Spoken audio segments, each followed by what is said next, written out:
Hi, my friend. I am Enim Ahmed, a lecturer in English. Today, our topic is all perfect continuous tense.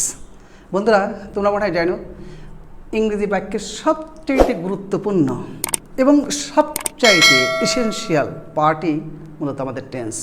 তো গত কয়েকটি লেকচারে আমরা টেন্সের সংজ্ঞায়িত করার চেষ্টা করেছি। আমার মতন করে আমি এইটুকু বলেছি যে ফ্রাইড ভার্বের বিভিন্ন রূপকেই মূলত টেন্স বলে, অর্থাৎ ফ্রাইড ভার্ব বিভিন্ন যে আকার ধারণ করে, অর্থাৎ কখনো কখনো হেল্পিং ভার্ব নেয়, ভার্বের সাথে এস বা ইয়েস নেয়, কখনো কখনো সিঙ্গেলভাবে বসে এবং বসে একটা সময়কে নির্দেশ করে। যেমন যদি বলা হয় গো, তাহলে কিন্তু আমরা ধরে নিই এই কাজটি এখন ঘটছে।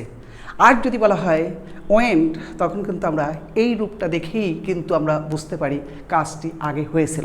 আর যদি বলা হয় উইল গো, তাহলে কিন্তু আমরা এই রূপটুকু দেখেই আমরা ধরে নেব এই কাজটা ভবিষ্যতে হবে। অর্থাৎ একটি ভার্ব যখন বিভিন্ন রূপ ধারণ করে তখন সময়ও ভিন্ন ভিন্ন হয়ে যায়। আসলে ফ্রাইড ভার্বের আর একটা নামই মূলত আমাদের টেন্স, যা কিনা সাবজেক্টের সাথে রিলেটেড থাকে।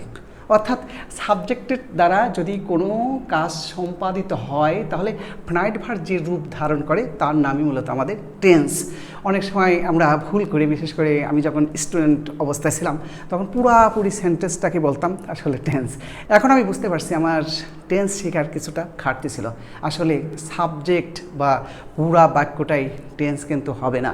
টেন্স হতে হলে পারে তাকে সর্বোত্তম ফ্রাইড ভার্ব হতে হবে। বন্ধুরা, এখন আমরা বেশি কথা বাড়াবো না, আমরা অল পারফেক্ট কন্টিনিউয়াস টেন্স চেনার চেষ্টা করব। তো আমার বিশ্বাস তোমরা যদি কেউ আমার এই লেকচারটা শোনো, তোমার প্রচলিত যে ধারণা সেটা থেকে তুমি বের হয়ে আসবেই এবং টেন্স সম্পর্কে একটা নতুন ধারণা তোমাদের মধ্যে জন্মাবেই। তো চলো বন্ধুরা, আমরা এখন টেন্সে যাই। All perfect continuous tense. তো পারফেক্ট কথাটার অর্থ আমরা এখন দেখব। পারফেক্ট মানে যেটা পুরাপুরি সংগঠিত হয় তার নামে পারফেক্ট। আর কন্টিনিউয়াস অর্থ চলমান, that means which is going on, যা চলমান বোঝায় তার নামে কন্টিনিউয়াস। আর টেন্স বলতে তো আমরা আসলে এখন বলবো সময়, সময়টাই আমার কাছে অ্যাপ্রোপ্রিয়েট মনে হয়, কালও বলতে পারি। তো বন্ধুরা, এখন যাব প্রেজেন্ট পারফেক্ট কন্টিনিউয়াস টেন্স কাকে বলে। কিছু সময় ধরে যদি কোনো কাজ বর্তমানে চলতে থাকে তাহলে ফ্রাইড ভার্বের যে রূপটা হয়, অর্থাৎ ফ্রাইড ভার্ব যে আকার ধারণ করে তার নামই হবে প্রেজেন্ট পারফেক্ট কন্টিনিউয়াস টেন্স। আর পাস্ট কন্টিনিউয়াস টেন্স এটাও কিছু সময় ধরে অতীতে যদি চলছিল বোঝায় তাহলে যে রূপটা হবে তার নাম হবে পাস্ট পারফেক্ট কন্টিনিউয়াস টেন্স। আর ফিউচার টেন্স কখন হবে? কিছু সময় ধরে যদি কোনো কাজ চলবে বোঝায়, অর্থাৎ চলতে থাকবে বোঝায়, তাহলে ফ্রাইড ভার্বের যে রূপটা আমরা পাবো তার নামই হবে ফিউচার পারফেক্ট কন্টিনিউয়াস টেন্স। এই হলো তিনটা টেন্সের সহজ সংজ্ঞা। তো এখন আমরা দেখব বাংলায় কিভাবে আমরা চিনি। তো চেনার আগে আমি আরেকটি কথা বলবো। এই যে অল পারফেক্ট কন্টিনিউয়াস টেন্স, এদের ভিতর কিন্তু আগে আমরা খুঁজে দেখব এদের ভিতর সম্পর্ক কী আছে বা মিল কিসে কিসে আছে। যেমন প্রত্যেকটি বাংলার ক্রিয়ার শেষে যাবৎ, ধরে এবং থেকে, তিনটার মধ্যেই আছে যাবৎ, ধরে এবং থেকে, যাবৎ, ধরে এবং থেকে। অর্থাৎ যাবৎ, ধরে এবং থেকে যদি থাকেই কোনো সেন্টেন্সের মধ্যে, ধরে নেব সেটা পারফেক্ট কন্টিনিউয়াস হবে। তার সাথে যদি আমরা কিছু বর্ণ যোগ করি বা আরেকটা রিপ্লেস করে আরেকটা বসায় দিই তাহলে টেন্সও পরিবর্তিত হতে থাকবে। যেমন যদি যাবৎ, ধরে থেকে তার সাথে সি, স, সে, লেন থাকে তাহলে হবে প্রেজেন্ট পারফেক্ট কন্টিনিউয়াস টেন্স। যাবৎ, ধরে থেকে এর সাথে যদি তে, ছিলাম, তে, ছিলে, তে, ছিল, তে, ছিলেন যদি থাকে তাহলে পাস্ট পারফেক্ট কন্টিনিউয়াস হবে। যাবৎ, ধরে থেকে এদের সাথে যদি তে, থাকিব, তে, থাকিবা, তে, থাকিবে, তে, থাকিবেন যদি থাকে তাহলে ফিউচার পারফেক্ট কন্টিনিউয়াস টেন্স হবে। আর আগেই বলেছি ধরে থেকে থাকতেই হবে। আমি আরেকটু শর্ট করে বলবো, শর্ট করে এরকম বলবো, যাবৎ ধরে থেকে তার সাথে যদি তে স থাকে, যেমন তে সি, তে স, তে সে, তে সেন, এইগুলোর যে প্রত্যয়গুলো আমরা দেখছি এদের ভিতর কিন্তু একটা বর্ণ কমন, সেটা হচ্ছে স। অর্থাৎ তের সাথে যদি স থাকে তার পূর্বে যদি যাবৎ ধরে হতে থেকে এই শব্দগুলো যদি থাকে তাহলে হবে প্রেজেন্ট পারফেক্ট কন্টিনিউয়াস। আর যাবৎ ধরে হতে থেকে এর সাথে যদি তে আর ল বর্ণটা থাকে, যেমন তে ছিলাম, তে ছিলে, তে ছিল, তে ছিলেন, সবার মধ্যেই কিন্তু ল বর্ণটি কমন থাকে, তাহলে আমরা ধরেই নেব সেটা হবে পাস্ট পারফেক্ট কন্টিনিউয়াস টেন্স। পরবর্তী পর্যায়ে একই রকম, যাবৎ ধরে হতে থেকে তার সাথে যদি তে ব থাকে, ব লেটার থাকে, সেটা হবে ফিউচার পারফেক্ট কন্টিনিউয়াস টেন্স। বন্ধুরা, এখন আমরা দেখব ইংলিশ বাক্যের কোনগুলো তাদের কমন আছে আর কোনগুলো কমন নেই। আমরা এখন স্ট্রাকচারে যাব। যেমন আগে যেটা দেখব কমন কোনগুলো, সবটি ভার্বেরই শেষে আইএনজি যোগ আছে তিনটা টেন্সের ক্ষেত্রে। আসলে শুধুমাত্র present perfect continuous, past perfect continuous অথবা ফিউচার পারফেক্ট কন্টিনিউয়াস নয়, কন্টিনিউয়াস এই কথাটা থাকলে পারফেক্ট বাদ দিলেও যদি বলি প্রেজেন্ট কন্টিনিউয়াস, পাস্ট কন্টিনিউয়াস অথবা future continuous tense, continuous means ভার্বের সাথে আইএনজি যোগ, একদম ক্লিয়ার কথা। তাহলে সবগুলো শেষেই ভার্বের সাথে আইএনজি যোগ।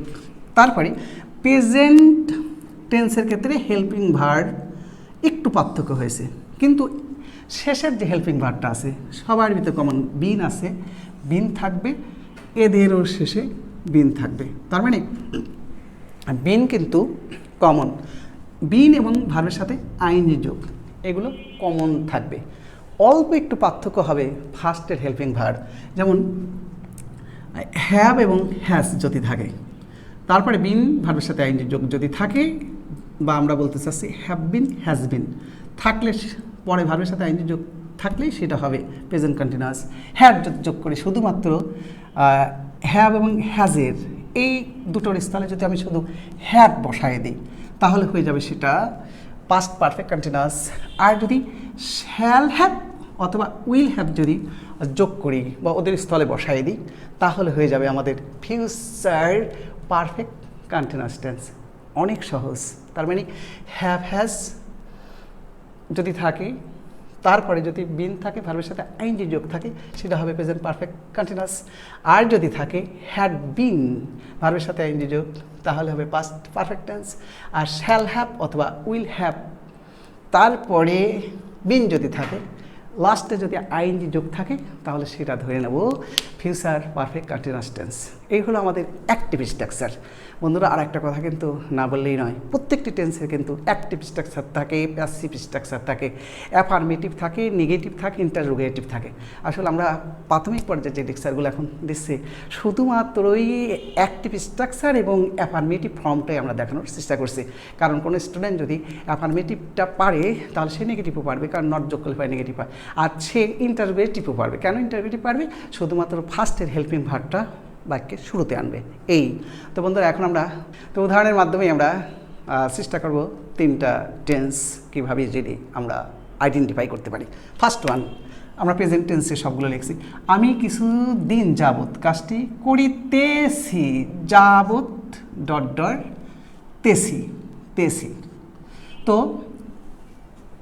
যাবৎ আছে, সেই সাথে তেসি আছে, তাহলে যাবৎ এবং তেসি থাকার জন্য এটা কি হবে? ইংলিশ স্ট্রাকচারে সাবজেক্টের পর এখানে আই সাবজেক্ট। কোনো কোনো বইতে কিন্তু আমরা সাবজেক্টও যোগ করি, তো সাবজেক্ট না থাকলেও কিন্তু আমাদের টেন্স হবে। সাবজেক্টটা আসলে কিন্তু টেন্স নয়, সাবজেক্টের পরে যে হেল্পিং ভার্ব থাকবে তারপরে মূল ভার্ব থাকবে সেটা মনে হবে টেন্স। তো আমরা স্টুডেন্টের সুবিধার্থে সাবজেক্টটা যোগ করছি। বন্ধুরা, এখন দেখি আই সাবজেক্ট, আই পরে হ্যাভ বসে, হ্যাভ বিন টেন্স অনুসারে যাবৎ তেসি থাকার জন্য তারপরে ভার্বের সাথে আইএনজি যোগ। নেক্সট, তুমি কিছুদিন যাবৎ কাজটি করিতেছ, যাবৎ তে ছ, যাবৎ তে ছ, অর্থাৎ এটা প্রেজেন্ট পারফেক্ট টেন্স। তো প্রেজেন্ট পারফেক্ট টেন্সের এর পরে আমরা জানি হ্যাভ বসে, হ্যাভ বিন ডুইং।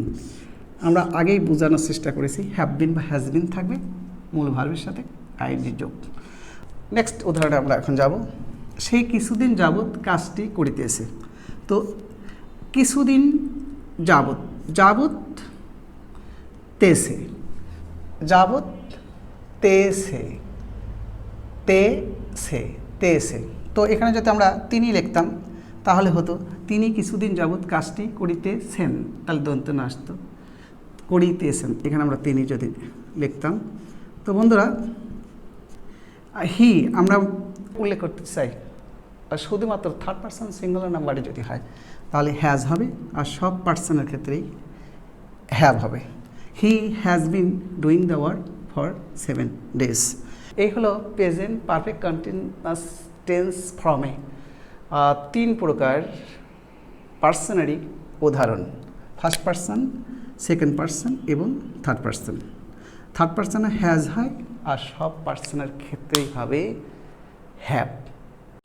বন্ধুরা এখন আমরা যাব পাস্ট পারফেক্ট কন্টিনিউয়াস টেন্সের বিভিন্ন উদাহরণে। আমরা মনে হয় জানি যাবৎ ঠিকই থাকবে, কাজটিও ঠিকই থাকবে, শুধুমাত্র আমরা এখানে বাংলা ক্রিয়ার শেষে লাস্টের শব্দগুলো আমরা চেঞ্জ করব। যেমন করিতে ছিলাম, করিতে ছিলাম।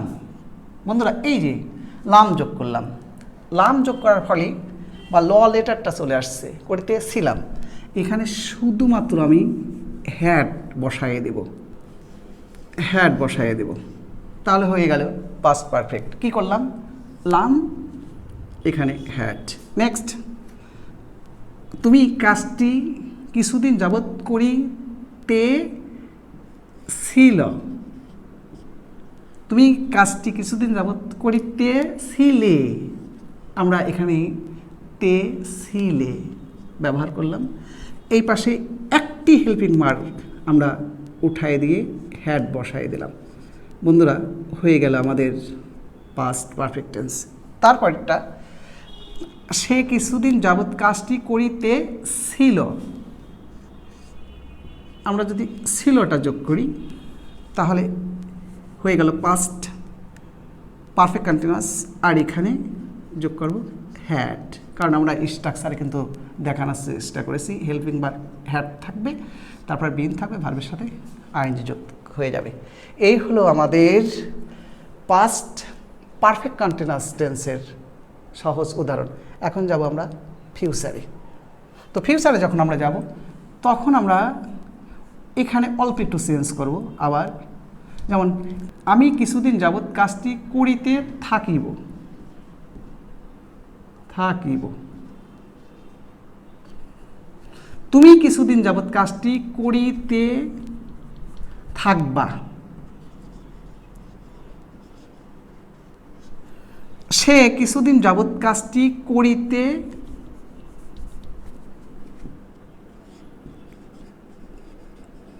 থাকবে। দেখো বন্ধুরা, এই তো গেল আমাদের ফিউচারের বাংলা রূপ। এখন আমরা অল্প একটু কষ্ট করব, সেটা হেল্পিং ভার্বের সামান্য একটু অংশ আমরা মুছিয়ে দেব। যেমন আই, আমরা জানি আর পরে সাধারণ অর্থে শ্যাল বসে, I shall have been doing the work. Shall যোগ করলাম, তার সাথে হ্যাভ, হয়ে গেল ফিউচার পারফেক্ট কন্টিনিউয়াস। তারপরটা আমরা যাব you will have been doing the work for few days. তুমি কিছুদিন যাবৎ কাজটি করিতে থাকবা, হয়ে গেল future perfect continuous. Next, he will have been, will have been doing, হয়ে গেল ফিউচার পারফেক্ট কন্টিনিউয়াস টেন্স। তো বন্ধুরা এখন যদি আমরা সামিং আপ করি তাহলে আমরা কি দেখব? দেখব প্রেজেন্ট টেন্স। প্রেজেন্ট টেন্সে হ্যাভ বিন বা হ্যাজ বিন থাকবে, পাস্ট টেন্সে হ্যাড বিন হবে, আর ফিউচার হবে shall have been, will have been. আর সবগুলোর শেষেই ভার্বের সাথে আইএনজি যোগ থাকবে। আর বাংলায় সবার ক্ষেত্রেই যাবৎ ধরে হতে থেকে, যাবৎ ধরে হতে থেকে, যাবৎ ধরে হতে থেকে থাকবে। আর চেঞ্জ হবে কোথায়? যেমন শেষে যে প্রত্যয়গুলো থাকে বাংলা ক্রিয়ার শেষে, যদি তেসি, তেস, তে, সে, তেসেন যদি থাকে তাহলে প্রেজেন্ট পারফেক্ট কন্টিনিউয়াস। আর যদি তে ছিলাম, তে ছিলে, তে ছিল, তে ছিলেন তাহলে হবে পাস্ট পারফেক্ট কন্টিনিউয়াস। আর যদি থাকে তে থাকবা, তে থাকিবা, তে থাকিবে বা তে থাকিবেন থাকলে পরে হবে ফিউচার পারফেক্ট কন্টিনিউয়াস টেন্স। এই হলো আমাদের পারফেক্ট কন্টিনিউয়াস টেন্স সম্পর্কে একটি ছোট্ট আলোচনা। আমার বিশ্বাস তোমাদের এখন অবশ্যই টেন্স, অর্থাৎ বিশেষ করে আজকের টেন্সটা প্রেজেন্ট পারফেক্ট কন্টিনিউয়াস হোক, ফিউচার পারফেক্ট কন্টিনিউয়াস হোক অথবা পাস্ট পারফেক্ট কন্টিনিউয়াস হোক, তোমরা একটা ধারণা পেলে। আরেকটা কথা তোমাদেরকে বলেই আমি শেষ করব। যদি থাকে যাবৎ, যাবৎ বা ধরে, তাহলে এদের জন্য হবে ফর। আর যদি থাকে হতে থেকে তাহলে হবে সিন্স। সিন্সকে বলা হয় পয়েন্ট অফ টাইম, আর ফরকে বলা হয় পিরিয়ড অফ টাইম। তো বন্ধুরা, আরও সুন্দরভাবে, আরও আকর্ষণভাবে পরবর্তী পর্যায়ে সেপারেটলি বিভিন্ন টেন্স নিয়ে আলোচনা করার চেষ্টা করব। তো সবাই ভালো থাকি, সবাইকে ভালো রাখি। আল্লাহ হাফেজ।